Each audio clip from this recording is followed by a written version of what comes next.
Marcos capítulo 5, versos 21 al 43, dice así la palabra de Dios. Pasando otra vez Jesús en una barca a la otra orilla, se reunió alrededor de él una gran multitud que estaba junto al mar. Y vino uno de los principales de la sinagoga, llamado Jairo, y luego que le vio, se postró a sus pies y le rogaba mucho diciendo: mi hija está agonizando, ven y pon las manos sobre ella para que sea salva y vivirá. Fue pues con él y le seguía una gran multitud y le apretaban. Pero una mujer que desde hacía 12 años padecía de flujo de sangre y había sufrido mucho de muchos médicos y gastado todo lo que tenía y nada había aprovechado, antes le iba peor, cuando oyó hablar de Jesús, vino por detrás entre la multitud y tocó su manto, porque decía: si tocare tan solamente su manto, seré salva. Y enseguida la fuente de su sangre se secó y sintió en el cuerpo que estaba sana de aquel azote. Luego Jesús, conociendo en sí mismo el poder que había salido de él, volviéndose a la multitud, dijo: ¿quién ha tocado mis vestidos? Sus discípulos le dijeron: ¿ves que la multitud te aprieta y dices: ¿quién me ha tocado? Pero él miraba alrededor para ver quién había hecho esto. Entonces la mujer, temiendo y temblando, sabiendo lo que en ella había sido hecho, vino y se postró delante de él y le dijo toda la verdad. Y él le dijo: hija mía, hija, tu fe te ha hecho salva. Ve en paz y queda sana de tu azote. Mientras él aún hablaba, vinieron de la casa del principal de la sinagoga, diciendo: tu hija ha muerto. ¿Para qué molestas más al maestro? Pero Jesús, luego que oyó lo que se decía, dijo al principal de la sinagoga: no temas, cree solamente. Y no permitió que le siguiese nadie sino Pedro, Jacobo y Juan, hermano de Jacobo.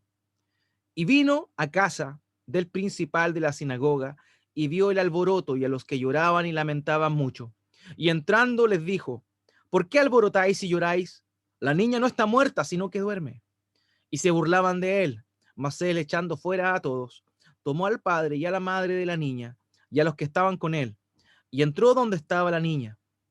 Y tomando la mano de la niña le dijo: Talita cumi, que traducido es: niña, a ti te digo, levántate.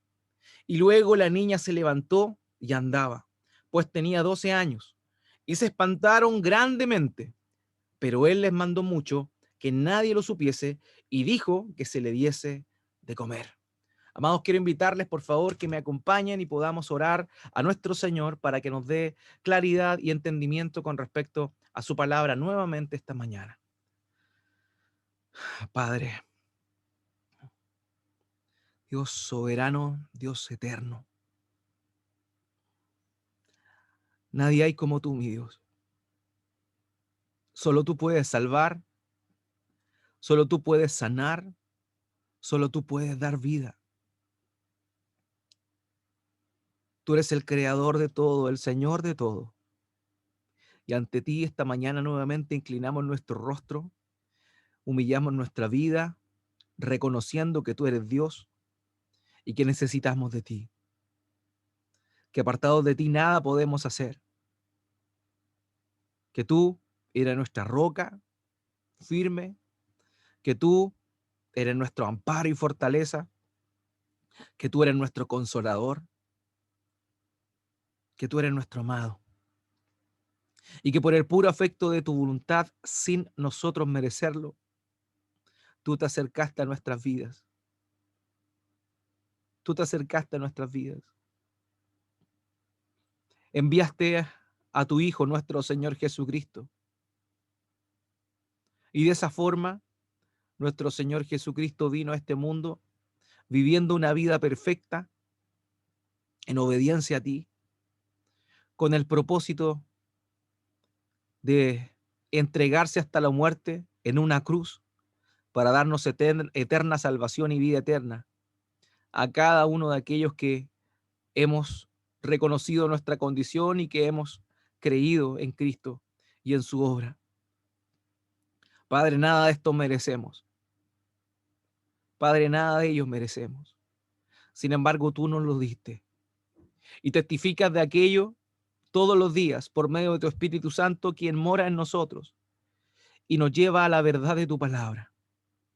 Padre, te pedimos esta mañana que tu Espíritu Santo despierte nuestro ser, despierte nuestros espíritus, que conforte nuestras mentes y corazones en esperanza, en función a tu palabra, mi Dios. Te rogamos que esta narración, que esta historia real de lo que sucedió hace muchos años atrás, despierte en nosotros una mayor confianza y también, ¿por qué no?, un mayor amor por ti, entendiendo todo lo que tú hiciste por nosotros, enviando a nuestro Señor Jesucristo a morir en nuestro lugar. Padre, te pido humildemente como pastor nuevamente esta mañana que dirijas mis labios, que pueda compartir tu palabra de manera clara, sencilla, y que aquello que yo no tengo la capacidad de explicar, tu Espíritu Santo lo pueda hacer en los corazones de mis hermanos. Que pueda confirmar cada una de aquellas verdades importantes que aparecen en este extracto de tu palabra. Padre, ayúdame. Padre, que tu Espíritu Santo hable por intermedio de estos labios, pecadores, pero salvos por tu gracia. Gracias, mi Dios. En el nombre de Cristo Jesús oramos. Amén y amén.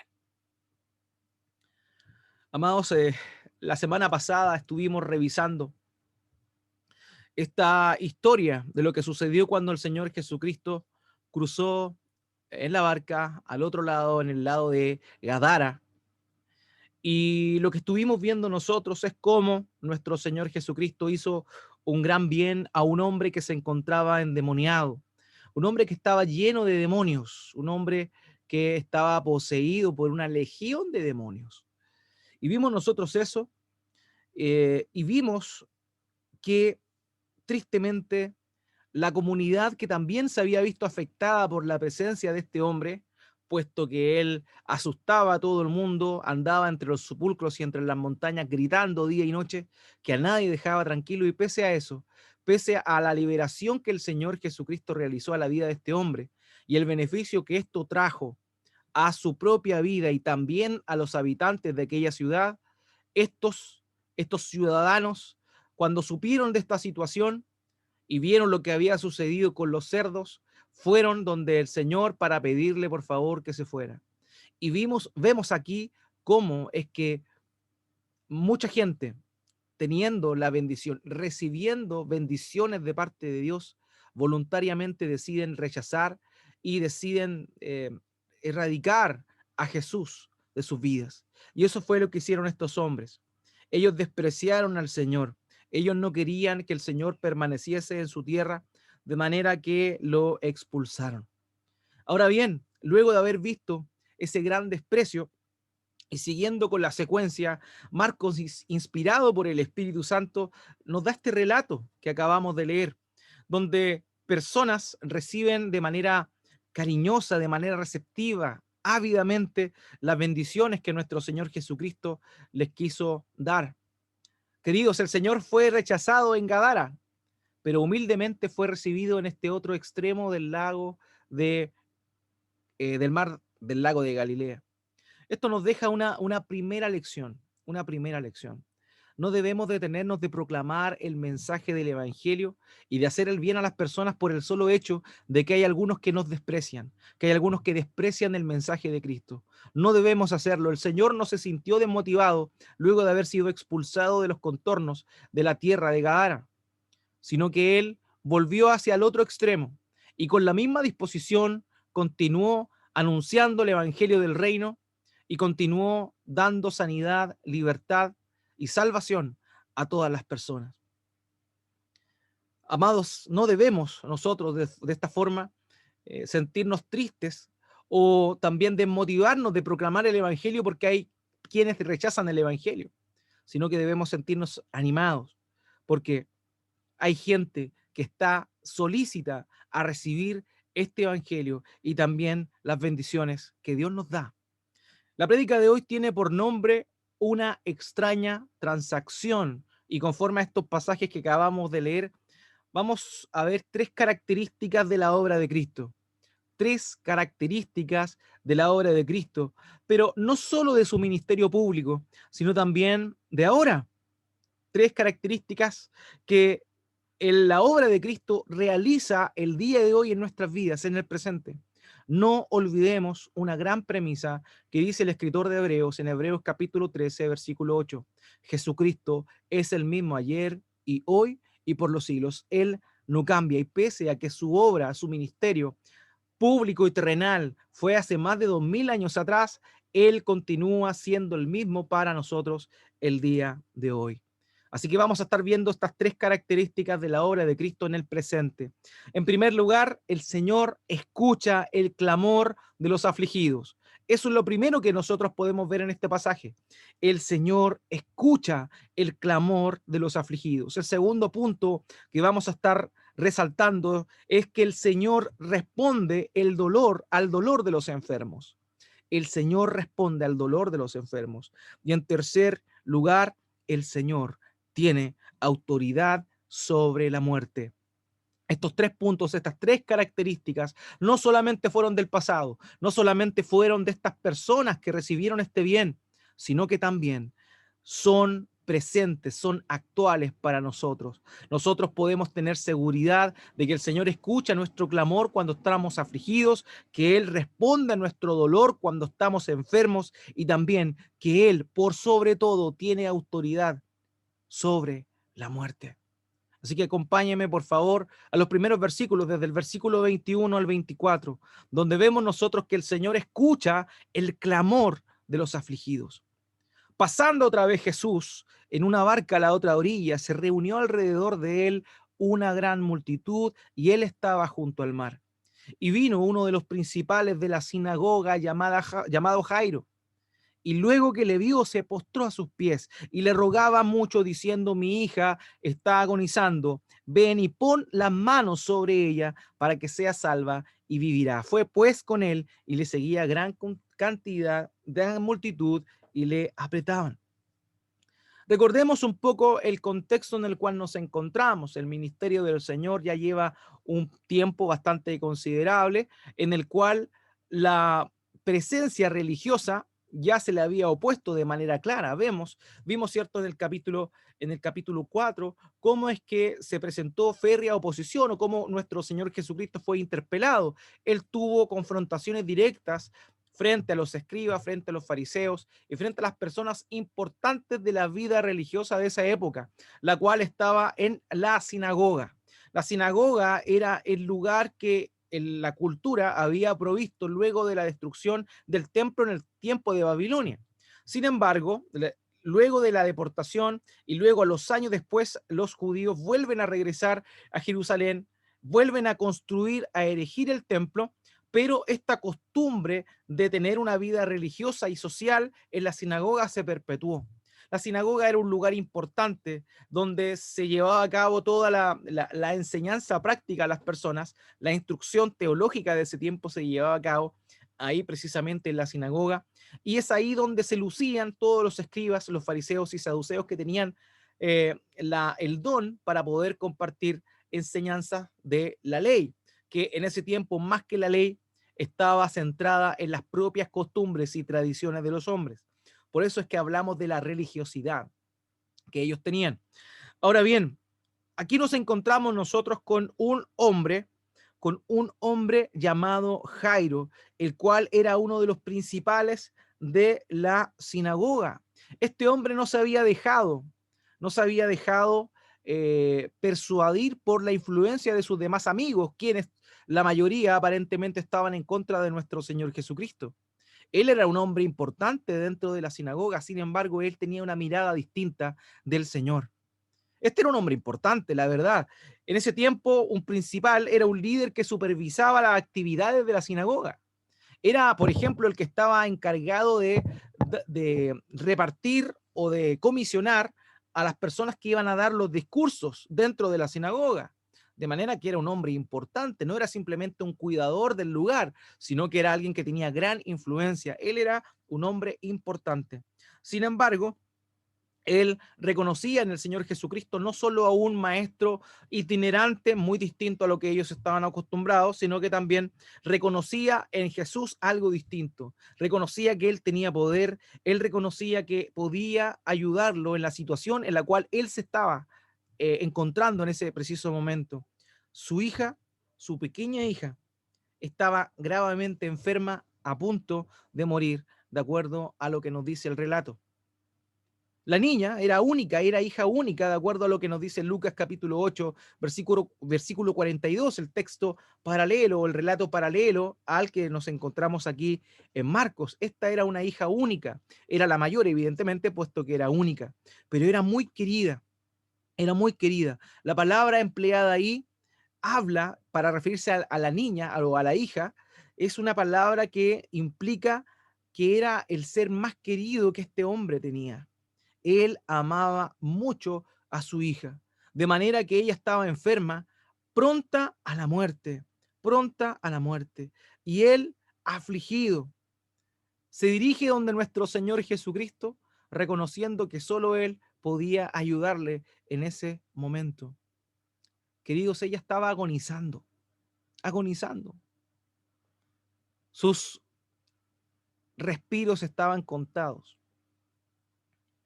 pero él acude a Jesús. De acuerdo al texto que acabamos de leer, la pequeña tenía solamente 12 años. A los 12 años, muy distinto a nuestra cultura, una niña tenía todo el futuro por delante. Todo el futuro por delante, puesto que a esa edad pasaba de la etapa de la infancia a la etapa de la adultez. A los 12 años, en ese tiempo, muchas niñas contraían matrimonio. De manera que el hecho de que ella hubiese estado enferma y pronta a la muerte significaba que su futuro estaba truncado y que este padre no podría ver el desarrollo y el crecimiento de su hija en esta vida. Ahora bien, este hombre acudió frente al Señor Jesucristo cuando tenía este gran problema. Un padre acudiendo al Señor por su hija. Amados míos, esto nos lleva a la hora de ver el actuar de este hombre, el actuar de este padre, nos lleva a aquellos que somos padres a reflexionar sobre nuestra paternidad, a reflexionar sobre nuestra postura, a reflexionar sobre nuestra visión de nuestros hijos y Dios. ¿Tenemos nosotros el mismo deseo que manifestó este hombre? ¿Acudimos nosotros a Cristo intercediendo por nuestros hijos? Amados, tal vez nuestros hijos no están agonizando, quizás no están enfermos, pero la pregunta que le hago, ¿nosotros sabemos acaso cuándo nuestros hijos van a morir? ¿Sabemos nosotros eso? Claramente no. Pero nosotros debemos imitar el corazón de este padre que estaba preocupado por su hija. Él estaba preocupado que su hija pronto llegaría a la muerte y él no quería que esto fuese así. Y por esa razón él intercede. El primer ejemplo que vemos aquí es un hombre que intercede por sus hijos. Y eso es un llamado para nosotros también. ¿Cuántas de nuestras oraciones a Dios están o van dirigidas a Él en intercesión por nuestros hijos? Muchos tenemos hijos pequeños, otros de ustedes ya tenían hijos grandes, lejos del hogar, pero un padre es un padre siempre. Un padre nunca deja de ser un padre. Tal vez la relación de autoridad con nuestros hijos cambia, pero aquellos que somos padres nunca dejamos de serlo hasta el día que nos morimos. Por eso, amados míos, es que vemos acá el corazón de este hombre para con su hija acercándose al Señor para interceder por ella.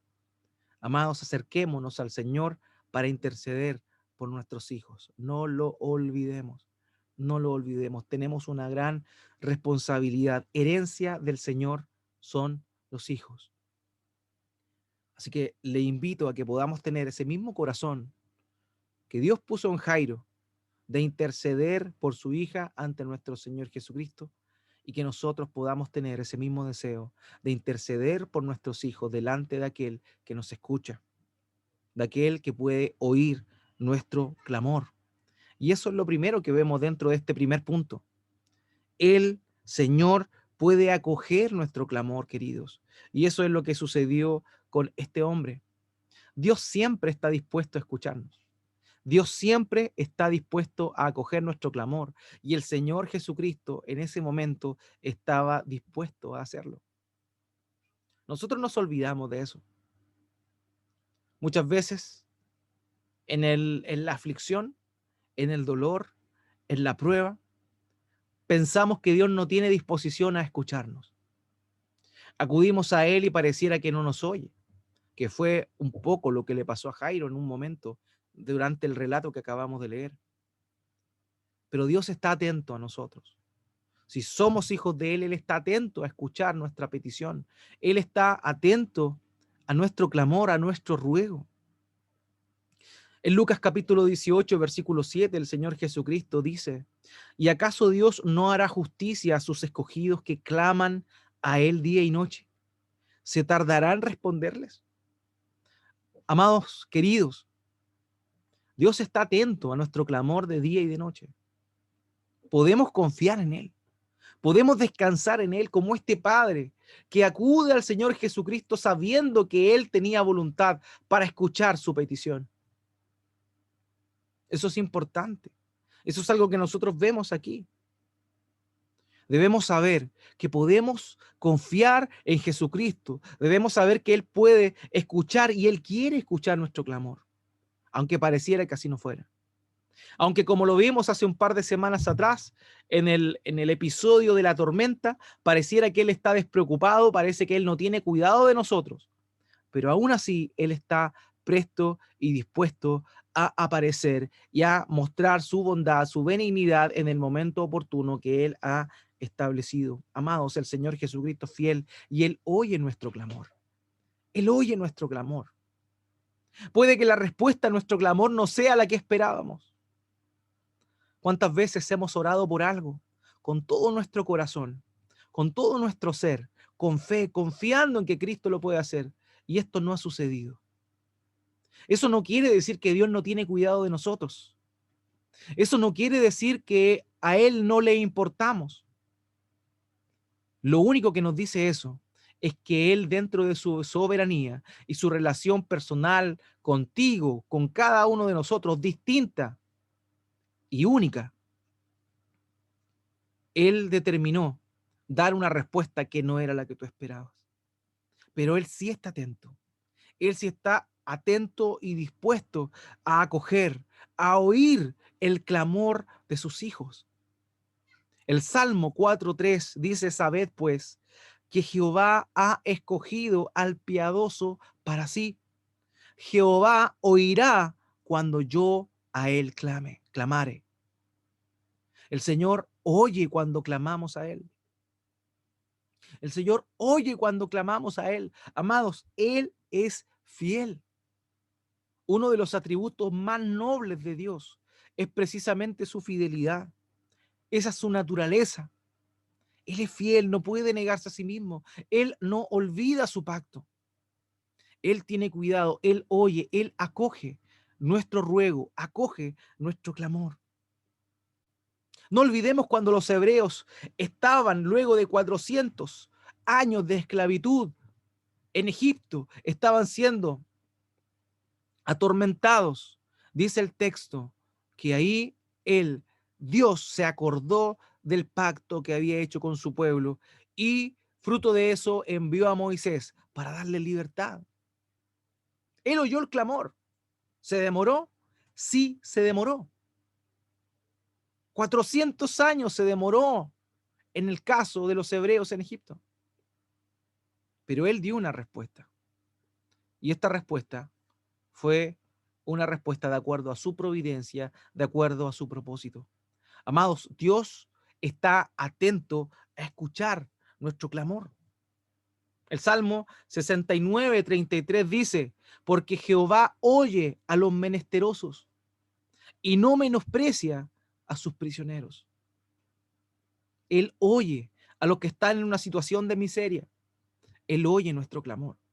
A Él podemos acudir confiadamente, confiadamente. Como en este caso, Él puede estar ocupado, apretado entre la multitud, pero Él tiene la disposición de ir con Jairo. Y fue con él, dice el texto.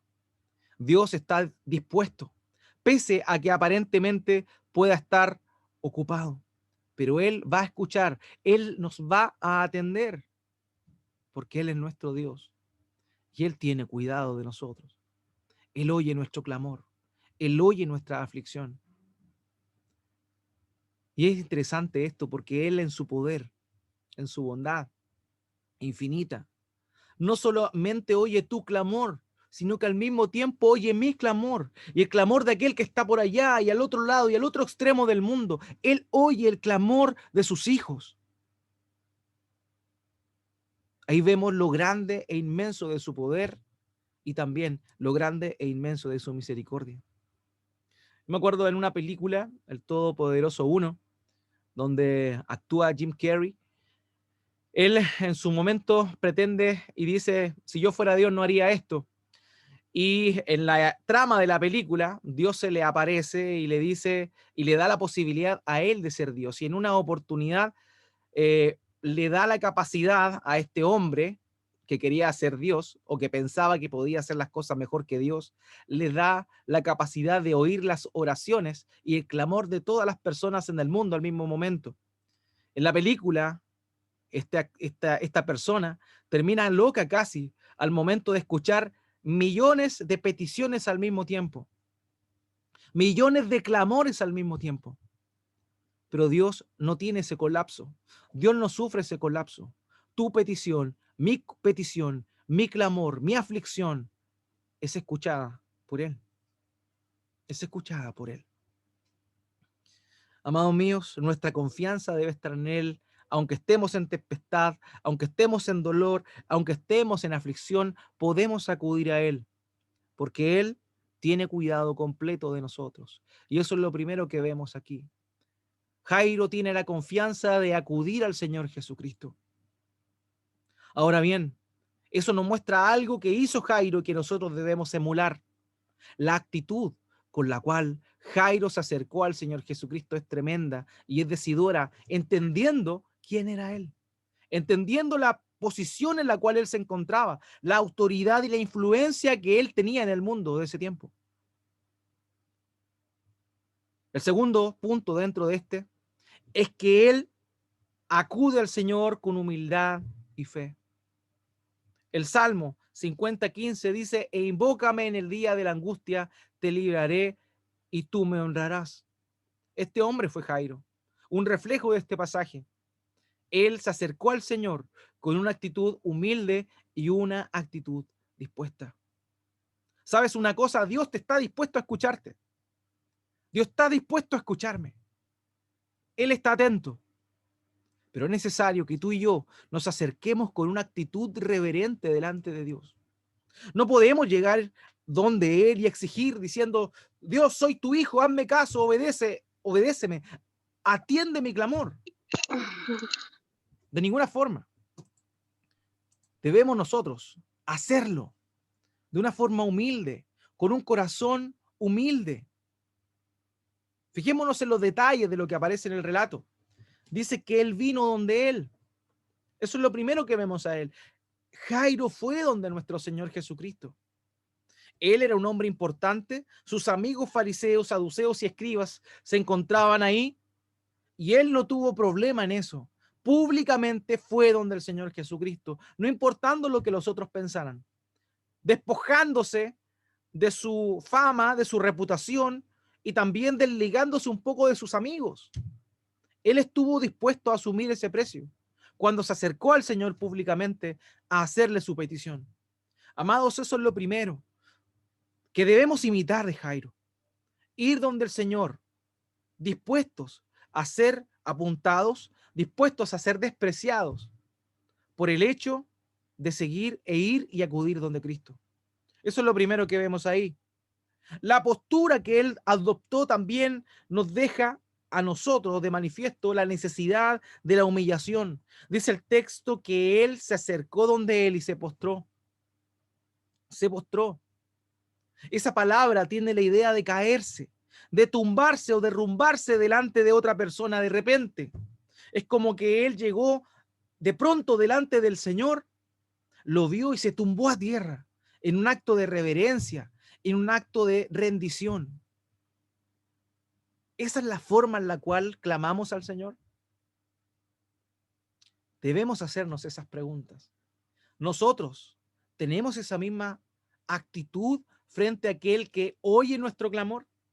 Porque es cierto, mediante Cristo tenemos libre acceso al trono de gracia para poder hallar oportunamente socorro de parte de Dios en nuestras dificultades. Pero nuestra actitud es la actitud humilde que tuvo Jairo. El tercer elemento que nosotros podemos entender acá y asumir es que él le rogó mucho. El verbo está aquí en tiempo imperfecto. Eso significa, eso sugiere que el ruego que este hombre hizo al Señor era constante. Por favor, Señor, acompáñame, llévame, vamos juntos donde mi hija, por favor, vamos donde mi hija, pon las manos sobre ella, por favor, Señor, pon las manos sobre mi hija. Insistentemente él lo hacía. Eso es lo que es esta expresión en el griego, quiere decir insistentemente. Él no fue donde el Señor a decirle, Señor, por favor, anda donde mi hija y no lo molestó más. No, él le rogaba, por favor, Señor, acompáñame donde mi hija. Esa debe ser nuestra actitud. Una actitud insistente, pero una actitud reverente. Podemos confiar en Él, podemos descansar en que Él está atento a nuestras peticiones, pero nuestra actitud debe ser la correcta. Ahora bien, luego de esa petición, el Señor Jesucristo accede, pero sucede algo, hay un imprevisto, hay un accidente entre medio. Hay algo que desvía la atención de nuestro Señor. Y esa es la aparición de esta mujer que vamos a estar viendo en nuestro segundo punto, pero que mientras todavía estábamos en Jairo debemos nosotros poner atención y cuidado. Viene esta mujer, ¿cierto? E interrumpe el camino del Señor y Jairo hacia el hogar donde se encontraba la niña agonizando. Pongámonos un poco en las sandalias de Jairo. Él estaba apurado. Él tenía urgencia. Él tenía urgencia. Y de pronto esta mujer irrumpe, nadie se da cuenta, el Señor sí, el Señor manda a parar a todos, pregunta quién fue, quién hizo eso, y empieza a interactuar con esta mujer. El Señor Jesucristo tenía tiempo para todo. El Señor Jesucristo quería, de alguna manera, darle otra lección más a Jairo. Imagínense, pongámoslo nuevamente en los zapatos de Jairo, las sandalias de Jairo. Lo que le sucedió a él es como lo siguiente, quiero graficarlo de la siguiente forma.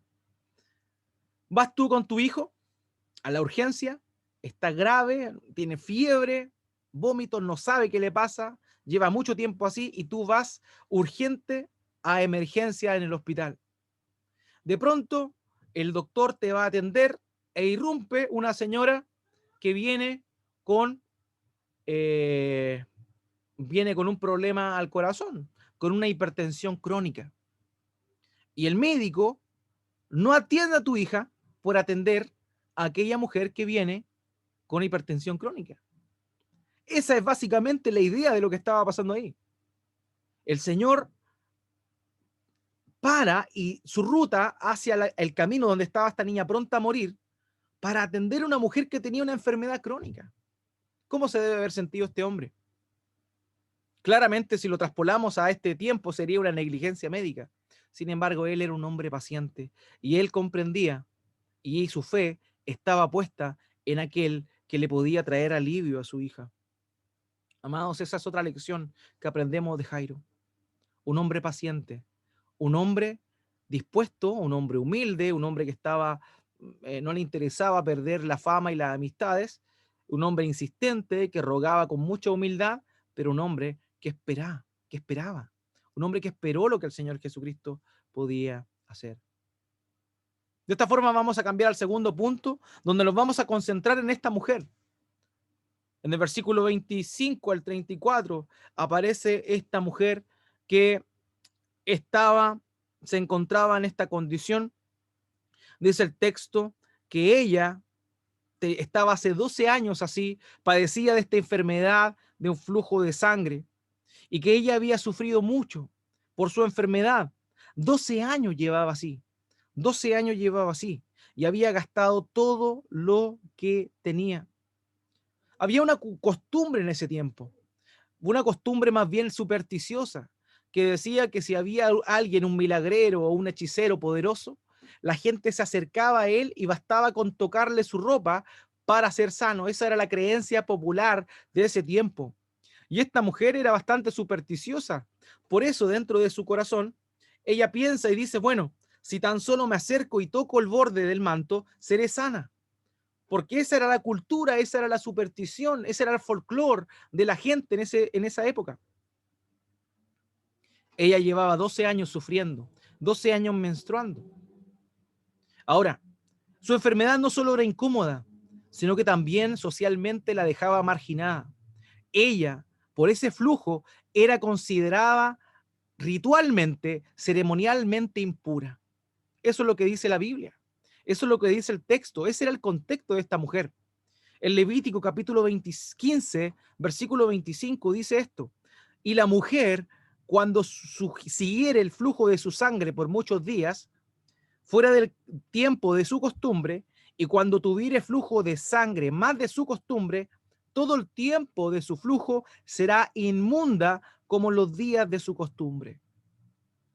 Esta mujer no solo estaba enferma, no solo, no solo eso, por mucho tiempo, sino que también era despreciada por la sociedad por el hecho de ser considerada inmunda. Ella había perdido todos sus recursos para ser curada, no tenía nada, lo único que le quedaba era la esperanza y la fe en que este hombre podía sanarla de su enfermedad. Una mujer supersticiosa, pero con fe. Se acercó al Señor silenciosamente. Aquí vemos algo importante. Vemos que pese a que ella tenía un conocimiento defectuoso del Señor, su fe era sólida, su fe era firme. A veces no es necesario tener una fe tan, o sea, no es necesario tener una teología tan armada, tan estructurada, para que Dios obre poderosamente en tu vida por intermedio de la fe. Un autor dijo, su teología puede ser débil, pero su fe es fuerte. Su fe es fuerte. Esta mujer clamó al Señor internamente, lo hizo en secreto, solamente se acercó por detrás y le tocó. Y le tocó. El Salmo 32 dice, Jehová, Dios mío, a ti clamé y me sanaste. Y esto fue precisamente lo que le pasó a esta mujer. Clamó al Señor internamente y él le sanó. En ese instante, dice el texto, la mujer quedó sana de su azote. De su azote. Esa palabra en el griego significa tormento. Ella había sido atormentada 12 años por esta enfermedad. Ese azote que no solo la inhabilitaba, sino que también era un acto o una acción que le generaba impureza delante de las demás personas. Eso fue lo que hizo esta mujer. Pero el Señor Jesucristo se dio cuenta de lo que había pasado. Y el Señor pregunta, ¿quién fue? Y ella, humildemente, reconoce que era ella quien le tocó. Esta mujer inmunda tocó al Señor Jesucristo y Él le sanó. Su poder le sanó. Esta mujer quería pasar inadvertida. Ella no quería que la gente supiera de su situación. ¿Qué pensarían al saber que una inmunda eh, quería traspasar su inmundicia a otra persona? ¿Cuánto más al Señor Jesucristo? Porque eso también era lo que decía la ley. Si la mujer inmunda tocaba a alguien, esta persona también pasaba a ser inmundo. Por eso ella lo hace de forma silenciosa. Ella quería pasar inadvertida, no quería sufrir la vergüenza de haber hecho lo que hizo. Sin embargo, el Señor se detiene y le toma atención y le dice quién fue, y ella debe confesar. ¿Por qué? Para testimonio público. Para testimonio público. Queridos, si hemos sido bendecidos por Dios, no podemos callarlo, y el Señor para toda la escena, para todo el trayecto, con el fin de que esta mujer reconozca quién había sido, con el fin de que esta mujer reconociera que el Señor le había sanado. Cuando Él hace un bien para con nosotros, debemos anunciarlo, debemos testificarlo. De la misma manera que el Señor envió a este endemoniado a hacer testimonio, a dar testimonio a Decápolis, a la zona de Decápolis, donde habían 10 ciudades, de la misma manera, esta mujer tenía que testificar lo que Dios había hecho por ella, lo que Jesucristo había hecho por ella. Hermano, no debemos avergonzarnos nosotros como esta mujer. Ella quería pasar inadvertida, pero el Señor le mandó a que publicara lo que Él había hecho por ella. Juan Carlos Riley dijo lo siguiente: no debemos avergonzarnos de confesar a Cristo ante los hombres y dejar que otros sepan lo que ha hecho por nuestras almas. Si hemos encontrado paz por medio de su sangre y hemos sido renovados por su espíritu, no debemos vacilar en admitirlo en cada ocasión que se nos presente. Amados míos, esta mujer no solo recibió sanidad, no solo recibió pureza, sino que también fue comisionada por el Señor para manifestar lo que Dios había hecho por ella. Solamente por tener fe, solamente por tener fe. Amados, en tiempos difíciles, en tiempos de pérdida, en tiempos de dolor, lo único que nos queda es tener fe en el Señor. Y esa fe pequeña, insignificante, es usada por Dios para mostrar su gloria en nuestras vidas, para sostenernos en momentos difíciles y mostrar así su poder, y también para hacernos a nosotros un testimonio vivo de lo que Él hace en la vida de las personas. Amados, la fe que esta mujer tuvo en el Señor Jesucristo fue tremenda. La fe que ella tuvo fue su sustento. La fe que ella tuvo le dio, por la misericordia de Dios a ella, la sanidad que necesitaba. Matthew Henry dijo: la fe es el único remedio contra la tristeza y el temor en momentos como esos. Crees en la resurrección y entonces no temes. Cuando tienes fe, no tienes temor de nada. Tienes temor a Dios, evidentemente, pero a nada de lo que pueda venir vas a tener temor. Este hombre acudió al Señor. Esta mujer acudió al Señor. Qué tremendo. Tú y yo debemos acudir al Señor y Él tiene respuesta para nosotros. En el caso de esta mujer, fue la sanidad completa e instantánea. El texto dice que instantáneamente fue sana de su azote. El Señor trajo a ella sanidad. Pero también, ahora vamos a ver algo mucho más glorioso, mucho más maravilloso, que es el tercer punto, y que quiere decir que el Señor tiene autoridad sobre la muerte, de acuerdo a lo que vemos en los versículos 35 al 43. Sucedió que mientras el Señor estaba con ellas, hablando con la mujer, vinieron de la casa del sumo sacerdote, perdón, del principal, diciendo: tu hija ha muerto. ¿Para qué molestan más al maestro? Pero Jesús, luego que oyó lo que se decía, dijo al principal de la sinagoga: no temas, cree solamente. Y no permitió que le siguiese nadie sino Pedro, Jacobo y Juan, hermano de Juan. Amados, la esperanza se había acabado. La niña había muerto. La niña había perecido. ¿Para qué iban a molestar más al maestro? Imagínese lo que debe haber sentido este hombre cuando supo que por estos minutos que Jesús perdió en atender a esta mujer, su hija podría haber sido sanada y conservada su vida. Probablemente el mundo se le vino abajo a Jairo. Probablemente la desesperanza inundó su corazón. Su pérdida causó un gran quiebre en su corazón. Pero ahí estaba el Señor Jesucristo, dispuesto a dar esperanza donde no la hay, dispuesto a dar vida donde ésta se ha perdido. Una de las cosas que debemos entender, amados míos, es que la gracia de Dios nunca actúa conforme a nuestro horario, sino al horario de Dios. Y Jairo lo entendió. Dios obra poderosamente, sin duda, pero los tiempos de Él son sus tiempos y son perfectos, no como los nuestros. Él no atiende nuestro reloj, Él no atiende a nuestras demandas al tiempo que nosotros queremos, sino Él las dispone conforme a su voluntad, para la gloria de su nombre. Eso es, amados míos, eso es. En el tiempo que Él quiso fue donde esta niña.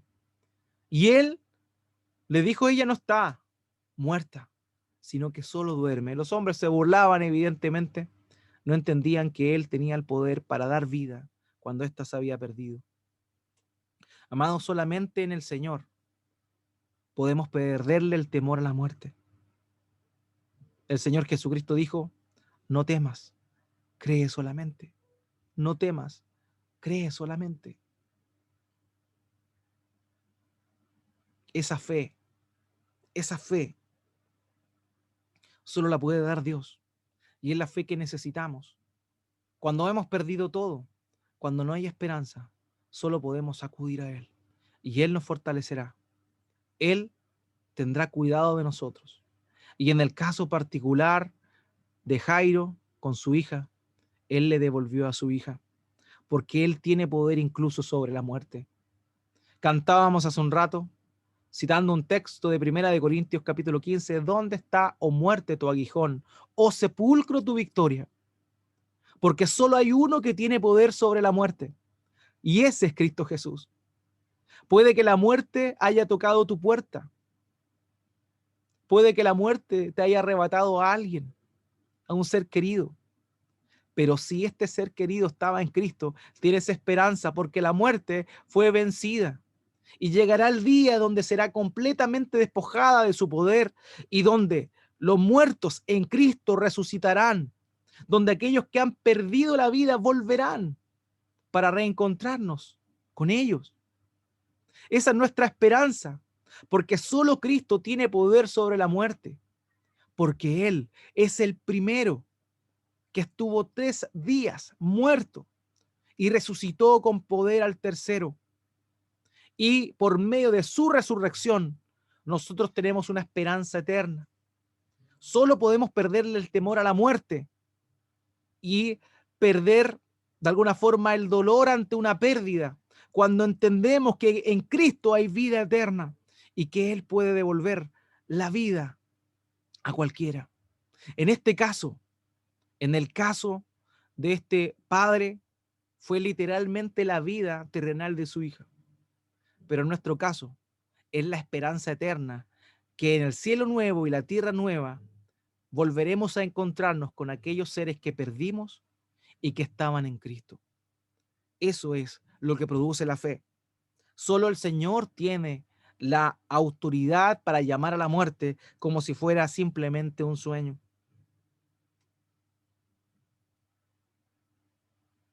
El texto dice acá que cuando el Señor entró ahí, entró con la madre de la niña, el padre de la niña y sus 3 discípulos más cercanos, y dice que la tomó, tomando la mano de la niña, dice el verso 41, le dijo Talita Cumi, que traducido es, niña, a ti te digo, levántate. Esta expresión tiene una connotación mucho más profunda. Talita no significa solamente niña, Talita significa cariño mío, mi amor. Es un acto de ternura, es una palabra que denota una ternura tremenda. A ti te digo, levántate. También esa otra expresión tiene la idea de un padre por la mañana acercándose al cuarto de su hijo y con cariño mandándolo a despertar del sueño. Eso era lo que Jesucristo hizo ahí. Cariño mío, levántate, despierta. Eso es lo que le dijo. Con mucho cariño, con mucha preocupación, el Señor Jesucristo se acercó donde esta niña, como un padre a su hija. De esa forma Él se acercó y Él la despertó de la muerte. Amados, solamente el Señor tiene poder y autoridad sobre la muerte. En Isaías capítulo 25, versículo 8. Dice, destruirá la muerte para siempre y enjugará Jehová el Señor toda lágrima de todos los rostros y quitará la afrenta de su pueblo de toda la tierra porque Jehová lo ha dicho. Amados, solo en Dios no tememos a la muerte. Solo en la esperanza que emana de Cristo no tememos a la muerte. Qué bendición más grande, qué esperanza bienaventurada es esa. La redención eterna, la salvación, la promesa de un cielo nuevo y una tierra nueva. Obviamente las personas que estaban ahí quedaron completamente estupefactas. La expresión griega literalmente se traduce así. Ellos se asombraron con asombro. O sea, la expectación que la resurrección de esta pequeña generó fue tal punto que ellos estaban completamente asombrados de lo que Jesucristo había hecho ahí. Amados, nosotros debemos estar confiados y asombrarnos de lo que Él hace cuando nos da la promesa de vida eterna y Él va a cumplir esa promesa de darnos vida eterna. Ahora bien, esta escena, en esta doble instancia o doble sanidad, vemos que el Señor se preocupa de dos personas que socialmente eran completamente despreciadas o infravaloradas. Primeramente, ambas eran mujeres. Las mujeres en ese tiempo eran consideradas de manera despectiva, no importaban, eran simplemente un adorno. Pero el Señor Jesucristo obra con misericordia en dos mujeres. La enferma de 12 años, sufriendo, padeciendo esta enfermedad, y una niña de 12 años. Ambas eran mujeres. Una era inmunda, despreciada por la sociedad, y la otra era una niña aún. Y los niños no eran considerados socialmente en ese tiempo. Amados, el Señor tiene cuidado incluso de aquellos que son los más despreciados. Primera de Corintios capítulo 1, versículo 28. Pablo dice, y lo vil del mundo y lo menospreciado escogió Dios, y lo que no es, para deshacer lo que es, a fin de que nadie se jacte en su presencia. Amados, en estos dos relatos unificados vemos la gran misericordia del Señor, la cual se mostró en las respectivas sanidades de estas mujeres. Pero lo que más nos debe impactar, es la disposición que el Señor Jesucristo tuvo de negarse con el fin de hacerle un bien a estas mujeres. Culturalmente no lo entendemos, pero quiero invitarle a que podamos ver lo que significó para nuestro Señor Jesucristo lo que Él hizo. Ageo capítulo 2, versículo 13 dice esto. Y dijo Ageo, si un inmundo a causa de cuerpo muerto tocare alguna cosa de esta, ¿será inmunda? Y respondieron los sacerdotes y dijeron, inmunda será. ¿Qué quiero decir con esto?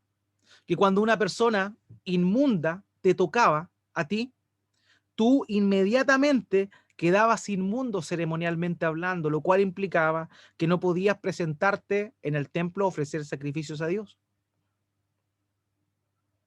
El Señor Jesucristo fue tocado por una mujer inmunda, de manera que él ceremonialmente quedó inmundo. Posterior a eso, se dirige a la casa de Jairo, y nos encontramos con la niña muerta. Y un muerto era considerado inmundo.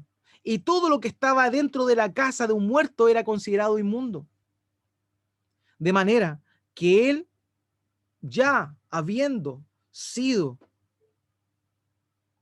llamémoslo de alguna forma, habiéndose puesto en el lugar de esta mujer inmunda, acude a la casa de una muerta que también eso le implicaba impureza para él, con el fin de hacer un bien.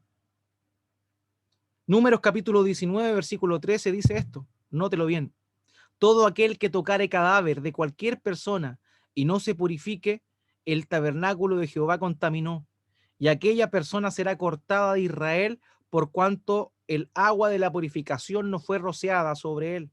Inmundo será, e inmundicia será sobre él. Este hombre el Señor Jesucristo fue tocado por una inmunda. Luego entró a la casa de un muerto y le dio vida. Inmundo también. Y vemos acá que todo aquel que no era purificado iba a ser cortado del pueblo. ¿Y saben qué? Dios cumplió su palabra. El Señor fue cortado de la tierra de los vivientes por hacer bien a aquellos que estaban en necesidad. Él ceremonialmente se hizo inmundo, cargando la inmundicia de nosotros, para que nosotros fuésemos hechos puros. Y por ese motivo es que nuestro Señor Jesucristo murió de esa manera. Él fue cortado por acarrear nuestra inmundicia sobre sí. Isaías 53:8 dice con respecto al Señor Jesucristo: por cárcel y por juicio fue quitado, y su generación, ¿quién la contará? Porque fue cortado de la tierra de los vivientes, y por la rebelión de mi pueblo fue herido. El Señor se hizo inmundo sanando a estas mujeres para que ellas puedan ser puras, para que ellas puedan ser sanas y para que la otra pudiese tener vida. El Señor se ofreció por ambas mujeres. Él se hizo impuro, pero su santidad fue tan grande que él nunca se contaminó realmente. Es más, cuando la mujer impura le tocó, esta quedó pura. Luego, el Señor le preservó la vida a ella. Cuando la niña muerta fue tocada por el Señor, su inmundicia a causa de su muerte fue revocada, y muestra de eso fue que Él le devolvió la vida. Amados míos, en palabras simples, solo Cristo puede quitar nuestra impureza. Solo Él puede darnos vida, pero eso fue a costo de que Él fuese considerado inmundo, siendo llevado a la muerte en nuestro lugar. El Señor quitó nuestra impureza, pero Él cargó con nuestra impureza. Y Él fue llevado a la muerte. Él se intercambió por nosotros. Eso fue lo que hizo con estas mujeres. Y eso fue lo que hizo también con nosotros. El justo por los injustos. Él dio pureza y vida, y a cambio recibió desprecio, el mismo desprecio que los inmundos recibían. Y también recibió muerte. Amados, qué glorioso intercambio. Oh, hermoso evangelio del Señor Jesucristo.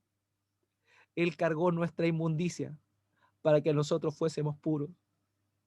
Él asumió nuestra muerte para que nosotros no tengamos que morir eternamente. Ese es nuestro Señor. Ese es aquel a quien podemos acudir. Ese es nuestro Señor. Los niños, cuando son pequeños, normalmente juegan un juego, acá le llaman las pilladas. En el sur de Chile se conoce como la pinta. Ese típico juego donde dice tú la llevas y arrancan y el otro tiene la pinta y va a pintar al otro. Ese típico juego. Pero de donde yo vengo, de la 8ª región, ese juego tiene otro nombre. Se llama la tiña. Como ustedes saben, la tiña es una enfermedad cutánea, contagiosa, sumamente contagiosa. Ahora bien, la idea es que un niño tiene la tiña y se la va a pegar al otro. Y para poder quedar sano de la tiña, se la tiene que pegar al otro. Esa es la idea del juego. Ahora bien, este juego en el reino de los cielos es distinto. Cristo vino a tocarnos para quedarse con la tiña y nos persigue ahora a nosotros para darnos santidad y vida eterna. Ese es nuestro Señor Jesucristo. Eso es lo que Él vino a hacer. Hacerse inmundo para que tú y yo podamos ser puros. A asumir nuestra muerte, a asumir nuestro castigo, para que tú y yo en Él podamos recibir vida eterna. Esa es esta extraña transacción que el Señor hizo en nuestro favor y que nosotros podemos ver tipificado en la vida de estas dos mujeres. Primeramente, esta mujer enferma de flujo de sangre por 12 años y esta otra niña de 12 años que murió por una enfermedad letal. En ellas vemos nosotros nuestro reflejo, vemos nosotros nuestra inmundicia, vemos nosotros nuestra muerte. Y vemos cómo es que el Señor nos da a nosotros pureza, santidad y vida eterna. Que Dios nos bendiga, amados.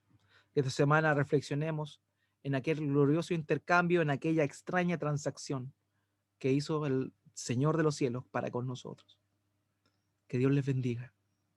Oremos al Señor. Padre bendito, gracias te doy esta mañana por tu palabra.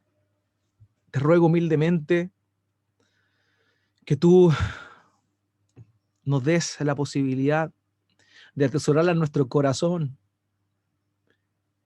y que reflexionemos y te demos gracias a ti por enviar a nuestro Señor Jesucristo a asumir nuestra inmundicia, a asumir nuestro pecado, la culpa de nuestro pecado, a asumir la muerte que eterna, que era el castigo por nuestro pecado.